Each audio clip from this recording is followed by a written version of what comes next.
Shalom Bapak Ibu sekalian, selamat pagi, apa kabar? Saya harap Bapak Ibu semua dalam kondisi yang baik-baik saja. Kita akan merenungkan firman Tuhan, namun sebelumnya saya mengajak Bapak Ibu untuk berdoa. Tuhan Yesus, terima kasih untuk kasih setia kebaikan Tuhan dalam hidup kami. Pada hari ini kami akan merenungkan firman Tuhan. Tuhan memberkati, Tuhan menolong kami, sehingga firman Tuhan membuat kami makin hari makin mengenal Tuhan. Terima kasih Bapa, dalam nama Tuhan Yesus kami sudah berdoa. Amin. Firman Tuhan pada hari ini terambil dari Wahyu pasal 21 ayat 5 sampai 8. Wahyu pasal 21 ayat 5 sampai 8. Saya akan bacakan, Bapak Ibu saya persilahkan menyimaknya dalam hati.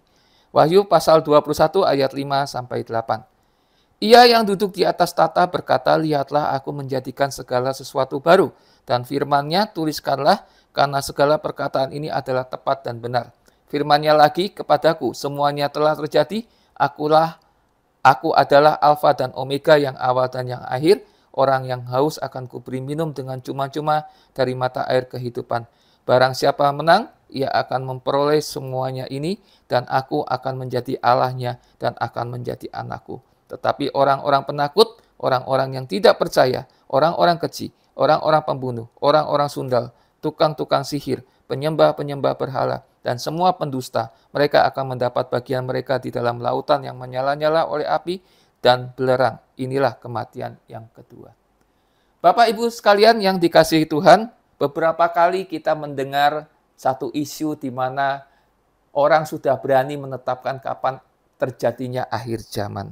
Nah, Bapak Ibu sekalian, memang betul. Ketika akhir zaman terjadi, maka dunia dimusnahkan dan akan diperbaharui menjadi langit dan bumi yang baru.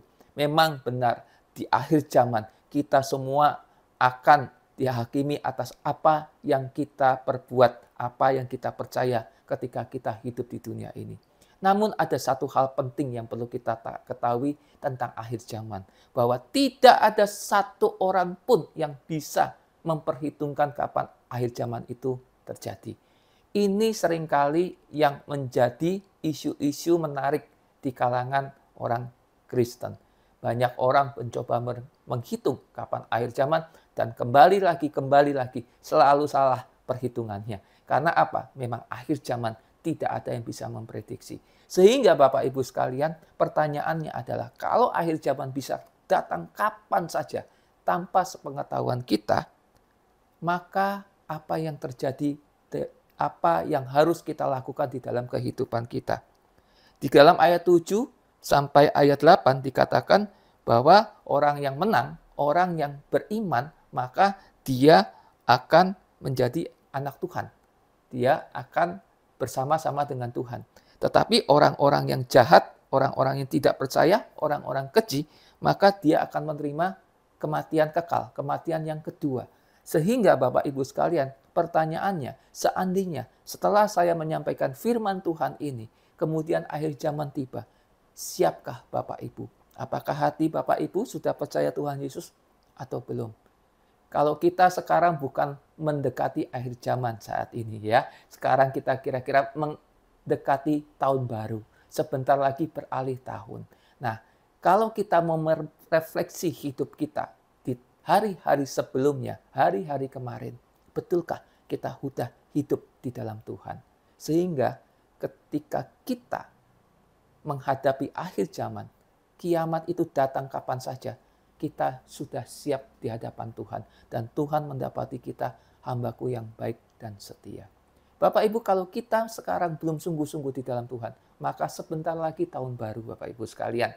Jadi mari kita memperbarui iman kita. Kita mulai percaya pada Tuhan Yesus, menerima Tuhan Yesus sebagai juru selamat.